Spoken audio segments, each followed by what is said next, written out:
بسم اللہ الرحمن الرحیم۔ ایسے ہی سچے قصے سننے کے لیے ہمارے چینل کو سبسکرائب کریں۔ حضور صلی اللہ علیہ وسلم کے والد کی وفات۔ حضور صلی اللہ علیہ وسلم کے والد حضرت عبداللہ کو اللہ تعالیٰ نے بہت زیادہ خوبصورتی عطا کی تھی۔ جو بھی انہیں دیکھتا اپنے دانتوں تلے انگلیاں دبا لیتا تھا۔ اسی لیے مکہ والے بھی آپ سے بہت محبت کرتے تھے، کیونکہ حضرت عبداللہ اپنے چہرے کی خوبصورتی کے ساتھ ساتھ دل کے بھی بہت اچھے انسان تھے۔ غریبوں کی مدد کرنا، یتیموں کے لیے سہارا بننا اور بیوہ عورتوں کے لیے دوڑ دوڑ کر کام کرنا، یہ ان کی زندگی کے خاص عمل تھے۔ حضرت عبداللہ کے چہرے پر ایک نور چمکتا تھا جو اس بات کا اشارہ تھا کہ یہ ایک ایسے نبی کے باپ ہیں جو ساری دنیا سے گمراہی کو ختم کرے گا۔ ایک دن حضرت عبداللہ بازار سے گزر رہے تھے کہ ایک بہت مشہور جادوگر عورت نے حضرت عبداللہ کو اپنے پاس بلایا۔ وہ جادوگر عورت بہت زیادہ خوبصورت تھی اور اپنے علم و ہنر کی وجہ سے لوگوں میں مشہور بھی بہت تھی۔ اس نے حضرت عبداللہ سے کہا کہ اے عبداللہ، تمہارے باپ نے زمزم کا کنواں کھودتے ہوئے نظر مانی تھی کہ ایک لڑکے کو ذبح کریں گے، پھر تمہارا نام آ گیا، لیکن تمہاری جگہ 100 اونٹوں کو ذبح کیا گیا۔ آج میں تمہیں 100 اونٹ اس بات کے بدلے میں دوں گی کہ تم میرے ساتھ ایک رات گزار لو۔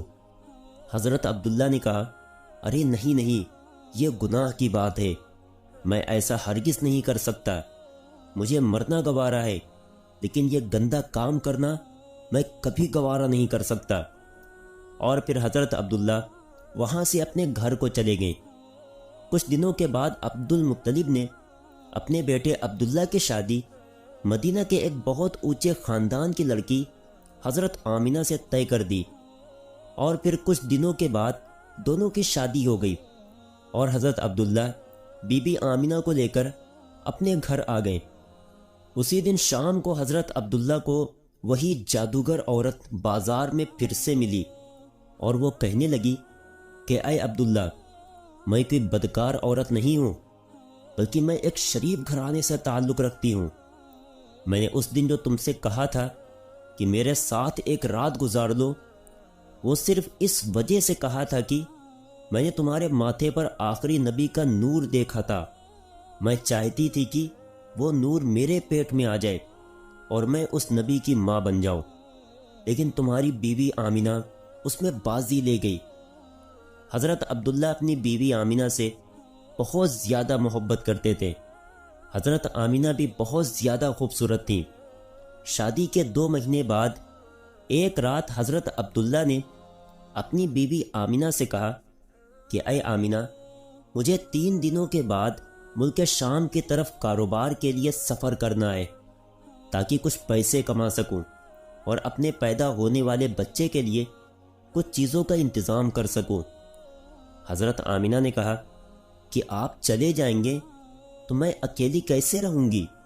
مجھے آپ کے بغیر بالکل بھی اچھا نہیں لگے گا۔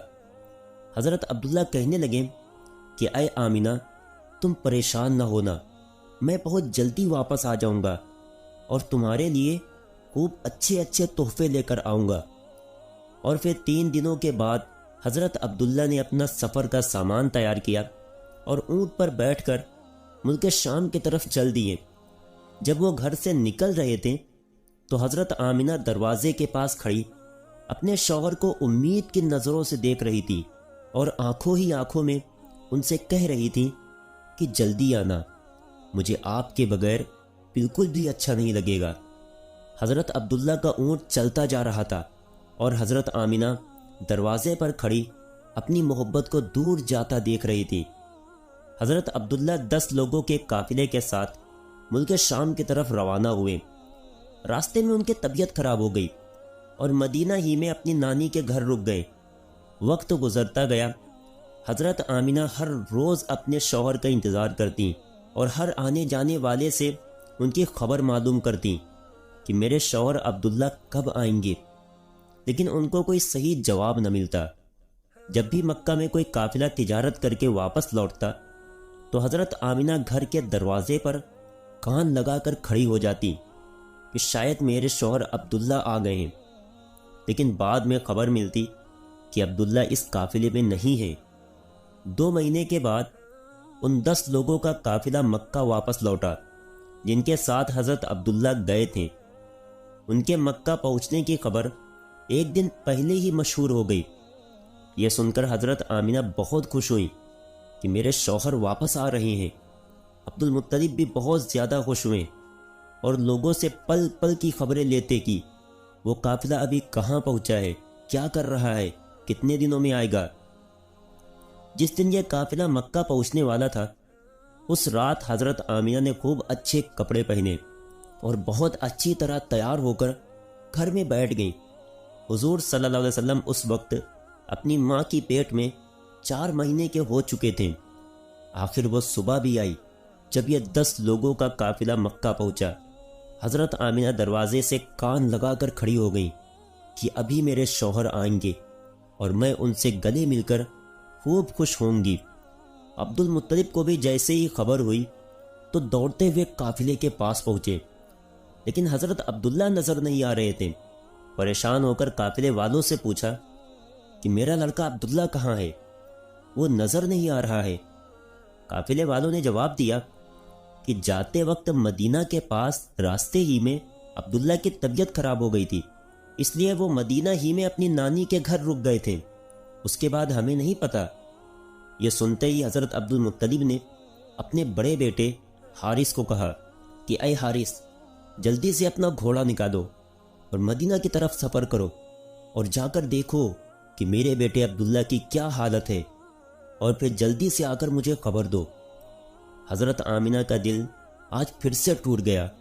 وہ امید باندھے بیٹھی تھی کہ آج میرے شوہر آئیں گے، لیکن خبر تو کچھ اور پہنچی۔ ادھر حضرت حارث نے بہت تیزی سے اپنا گھوڑا مدینے کی طرف دوڑایا۔ 3 دنوں کے سفر کے بعد وہ مدینہ پہنچے اور نانی کے گھر جا کر معلوم کیا کہ عبداللہ کہاں ہے، تو ایک دل کو دہلا دینے والی خبر ان کے کانوں میں پڑی۔ گھر والوں نے بتایا کہ اے حارث، عبداللہ کی طبیعت بہت زیادہ خراب تھی، انہیں دل کا دورہ پڑا تھا اور ان کی ابھی 1 مہینے پہلے وفات ہو چکی ہے۔ ہم نے انہیں نابغہ نام کی جگہ پر دفن کر دیا ہے۔ یہ سن کر حضرت حارث کی بھی آنکھوں سے آنسو آ گئے، کیونکہ وہ بھی اپنے چھوٹے بھائی عبداللہ سے بہت محبت کرتے تھے۔ اور پھر یہ واپس مدینہ پہنچے اور اپنے باپ عبد المطلب کو خبر دی تو حضرت عبد المطلب کے ہوش اڑ گئے۔ اچانک ان کی آنکھوں سے آنسو بہنے لگے اور اپنے بیٹے عبداللہ کی وفات کا غم برداشت نہ کر سکے، لیکن فوراً خود کو سنبھالا اور سارے لوگوں کو جمع کر کے کہا کہ اے لوگوں، آمینہ کو اس کی خبر نہ ہونے دینا، کیونکہ اس کے پیٹ میں عبداللہ کا بچہ ہے۔ میں چاہتا ہوں کہ میرے عبداللہ کی نسل آگے چلے، وہ بے اولاد نہ رہے، اس کے گھر بھی ایک لڑکا ہو جو میرے عبداللہ کا وارث بنے۔ حضرت عبد المطلب نے شفا نامی ایک دائی کو بلایا اور کہا، اے شفا، تم آمینہ کو بہت سمجھا بجھا کر اور بہت تسلی دے کر یہ خبر سنانا کہ ان کے شوہر کی وفات ہو گئی ہے، لیکن دھیان رکھنا کہ ان کے اوپر زیادہ بڑا صدمہ نہ لگنے پائے، کیونکہ ان کے پیٹ میں بچہ ہے۔ حضرت آمینہ گھر میں بیٹھی انتظار کر رہی تھی کہ حارث اپنے چھوٹے بھائی عبداللہ کو مدینے سے لے کر آ چکے ہوں گے اور میرے شوہر عبداللہ ابھی مجھ سے ملنے گھر آئیں گے۔ اتنی دیر میں حضرت شفا گھر پہنچتی ہیں اور حضرت آمینہ کو اپنے پاس بلا کر فرماتی ہیں کہ اے آمینہ، تم پریشان نہ ہونا، میں تم کو ایک بات بتانے آئی ہوں، تم خود کو سنبھال لینا، اپنے شوہر کی خاطر اور اپنے اس بچے کی خاطر جو تمہارے پیٹ میں ہے خود کو سنبھال لینا، کیونکہ تمہیں صدمہ لگنے سے اس 4 مہینے کے بچے کو نقصان ہو سکتا ہے۔ پھر حضرت شفا نے حضرت آمینہ کو ساری باتیں بتا دی کہ تمہارے شوہر عبداللہ کی راستہ جاتے ہوئے طبیعت خراب ہو گئی تھی اور پھر مدینہ ہی میں ان کی وفات ہو گئی اور وہیں ان کو دفن کر دیا گیا۔ یہ سن کر حضرت آمینہ کی آنکھوں سے آنسو بہنے لگے، وہ خود کو سنبھال نہیں پا رہی تھی۔ حضرت شفا نے ان کے سر پر ہاتھ پھیرتے ہوئے کہا، اے آمینہ، خود کو سنبھالو، تمہارے پیٹ میں عبداللہ کا بچہ ہے، حضرت آمینہ نے خود کو سنبھالا، لیکن ان کے اوپر اس بات کا ایسا غم ہوا کہ پھر وہ کسی سے مسکرا کر بات نہیں کرتی تھیں، ہمیشہ خاموش رہتی۔ دن گزرتے گئے، حضرت آمینہ ہر پل ہر گھڑی اپنے شوہر عبداللہ کو یاد کرتی تھی، لیکن پیدا ہونے والے بچے کی خاطر اپنے دل کو سنبھالے رہتی۔ عبد المطلب اور ان کے سارے لڑکے دن رات یہی امید لگائے رہتے اور اللہ سے دعائیں کرتے کہ اے اللہ، میرے عبداللہ کے لڑکے کو صحیح سلامت اس دنیا میں بھیج دینا تاکہ عبداللہ کی نسل باقی رہ سکے۔ اسی طرح 9 مہینے گزرے اور وہ دن بھی آیا جب اللہ کے رسول صلی اللہ علیہ وسلم کی پیدائش ہوئی۔ حضرت آمینہ کے گھر بچے کی پیدائش سن کر عبد المطلب اس قدر خوش ہوئے کہ دوڑے دوڑے آئے اور اللہ کے رسول صلی اللہ علیہ وسلم کو گود میں لے کر کعبہ میں گئے اور سجدہ شکر ادا کیا۔